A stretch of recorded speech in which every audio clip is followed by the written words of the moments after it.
அஸ்ஸலாமு அலைக்கும் வரஹ்மத்துல்லாஹி வபரகாத்துஹு. பிஸ்மில்லாஹிர் ரஹ்மானிர் ரஹீம்.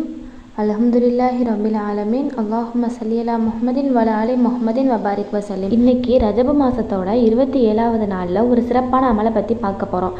நிறையா பேர் சொல்கிறது என்ன அப்படின்னா, அதிகமாக ஓதலாம் தெரியாது, ஈஸியாக ஓதுற மாதிரி ஏதாச்சும் ஒரு அமல் சொல்லுங்கள் அப்படின்னு சொல்லி நிறையா பேர் கேட்குறீங்க. அந்த மாதிரி கேட்கக்கூடியவங்களுக்கு ரொம்பவே ஈஸியான அமல் தான் இது. இதை ஓத தெரியாதவங்க கூட ஈஸியாக ஓதலாம். அதே மாதிரி நல்லா ஓத தெரியாதவங்களுக்கும் இந்த அமல் இன்னுமே ரொம்ப ஈஸியாக இருக்கும்.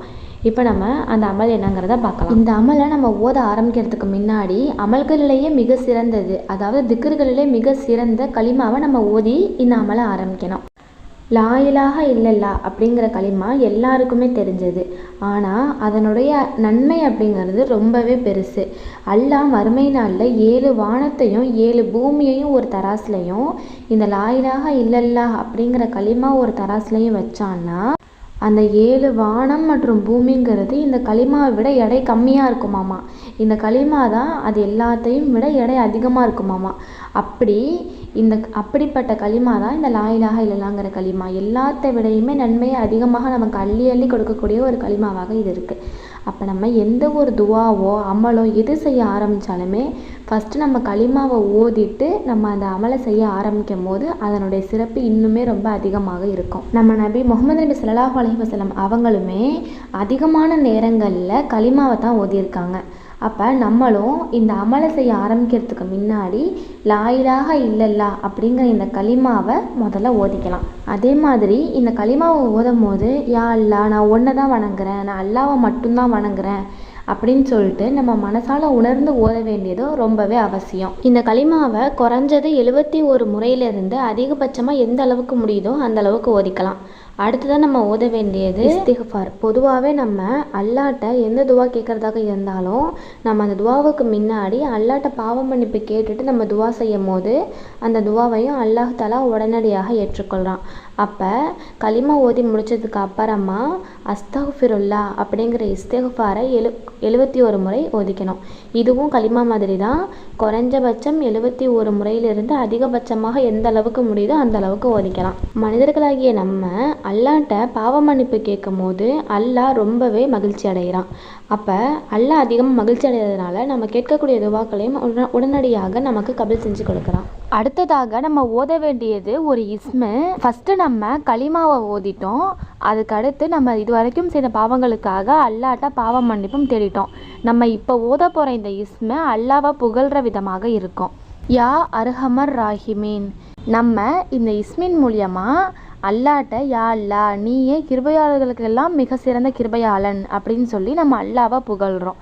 நம்ம அல்லாவை புகழும் போது அல்லாஹ் ரொம்பவே மகிழ்ச்சி அடைகிறான்.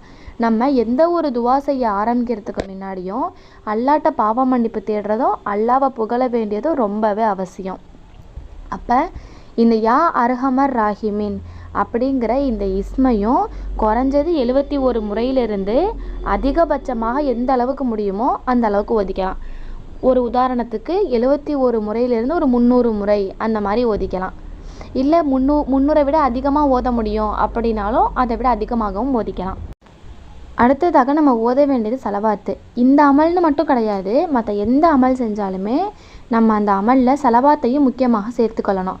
நபி ஸல்லல்லாஹு அலைஹி வஸல்லம் அவங்களே நீங்கள் எப்போ துவா செய்தாலும் சலவாத்து சொல்லி அல்லாவை புகழ்ந்து அதுக்கப்புறமா துவா செய்யுங்க அப்படின்னு சொல்லியிருக்காங்க. ஃபஸ்ட் நம்ம அல்லாவை புகழணும், அதுக்கப்புறம் சலவாத்து சொல்லி தான் நம்ம துவா செய்யணும். அப்போ இந்த அமல்லையும் ஃபஸ்ட் நம்ம அல்லாவை புகழ்ந்துட்டோம், அதுக்கப்புறமா நம்ம சலவாத்து ஓதணும். இந்த சலவாத்தையுமே குறைஞ்சது 71 முறையிலிருந்து அதிகபட்சமாக எந்த அளவுக்கு முடியுமோ அந்த அளவுக்கு ஓதிக்கலாம். எந்த ஒரு துவாவோ அமலோ எதுவாக இருந்தாலும் நம்ம சலவாத்து ஓதி செஞ்சோம் அப்படின்னா அந்த அமலுக்கான சிறப்பு ரொம்பவே அதிகமாக ஆயிடுது. அப்போ இந்த அமல்லையும் நம்ம சலவாத்து சேர்த்து நம்ம அமல் செய்யணும். இந்த சலவாத்து குறிப்பிட்டு இதுதான் ஓதணும் அப்படின்னு கிடையாது. நமக்கு எது ஈஸியாக இருக்கோ, ஓதுறதுக்கு இலகுவாக இருக்கோ அந்த சலவாத்தை நம்ம தேர்ந்தெடுத்து ஓதி அல்லாஹும்ம ஸல்லி அலா சையதினா முஹம்மதின் வ அலா ஆலி சையதினா முஹம்மதின் வபாரிக் வஸல்லிம் அந்த சலவாத்து ஓதிக்கலாம். ஸல்லல்லாஹு அலா முஹம்மது ஸல்லல்லாஹு அலைஹி வஸல்லம் அந்த ஸலவாத்து ஓதிக்கலாம். அப்படி சின்னதாக இலகுவாக இருக்கிற ஸலவாத்து எது ஈஸியாக இருக்குமோ அதை நம்ம தேர்ந்தெடுத்து ஓதிக்கலாம். அடுத்ததாக நம்ம ஓத வேண்டியது அல்லாஹ்வோட ஒரு இஸ்மு, யா முஜீபு அப்படிங்கிறது அந்த இஸ்மு. இதற்கான பொருள் என்ன அப்படின்னா துவாவை ஏற்பவனே அப்படிங்கிறது தான் இதோட பொருள். நம்ம அல்லாஹ்வோட இஸ்மை நமக்கு என்ன தேவை இருக்கோ அதை உணர்ந்து அதற்கான இஸ்மை நம்ம தேர்ந்தெடுத்து ஓதும் போதும் நம்மளோட துவாக்கள் சீக்கிரமாக ஏற்றுக்கொள்ளப்படும். அப்போ நமக்கு துவாக்கள் சீக்கிரமாக ஏற்கப்படணும் அப்படிங்கிறத நினச்சி நம்ம இந்த அமலை செய்கிறோம். அப்போ யா முஜீபு அப்படிங்கிறது துவாக்களை ஏற்பவனே அப்படிங்கிறது தான் அதற்கான பொருள். பிரார்த்தனையை ஏற்பவனே அப்படிங்கிறது தான் அதற்கான பொருள். நம்ம யா முஜீபு அப்படின்னு ஓதும் போது யா அல்லாஹ் நீயே பிரார்த்தனையை ஏற்பவனாக இருக்க, என்னோட துவாக்களையும் நீ ஏற்றுக்க, என்னோட தேவைகளை கபுல் செஞ்சு கொடு அப்படின்னு சொல்லிட்டு நம்ம அல்லாஹ்ட்ட கேட்குறோம். இந்த அமலை எல்லா நாளையும் பண்ணுறது சிறப்பு தான், தினமும் கூட பண்ணலாம். அதே மாதிரி இதை வெள்ளிக்கிழமையில் அதிகமாக பண்ணுங்கள். ஸலவாத்தெல்லாம் அதிகமாக ஓதி இந்த அமலை நம்ம செய்கிறது நமக்கு இன்னும் சிறப்பானதாக இருக்கும். ஏன்னா நபி ஸல்லல்லாஹு அலைஹி வஸல்லம் அவங்களே வெள்ளிக்கிழமைகளில் அதிகமாக ஸலவாத்து ஓதுங்கன்னு நமக்கு கற்றுக் கொடுத்துருக்காங்க. இதுக்கு முன்னாடி போட்டிருந்த வீடியோக்களில் நிறைய சகோதரிகள் துவா செய்ய சொல்லி கேட்டிருந்தீங்க. உங்கள் எல்லாருக்காகவுமே தினமும் துவா செஞ்சு கொண்டு தான் இருக்கேன். அல்லாஹ் நம் அனைவருடைய துவாக்களையுமே விரைவில் கபுல் செய்து கொடுப்பானாக, ஹலாலான ஹாஜத்துக்களை நிறைவேற்றுவானாக. ஆமீன். அஸ்ஸலாமு அலைக்கும் வரஹ்மத்துல்லாஹி வபரகாத்துஹு.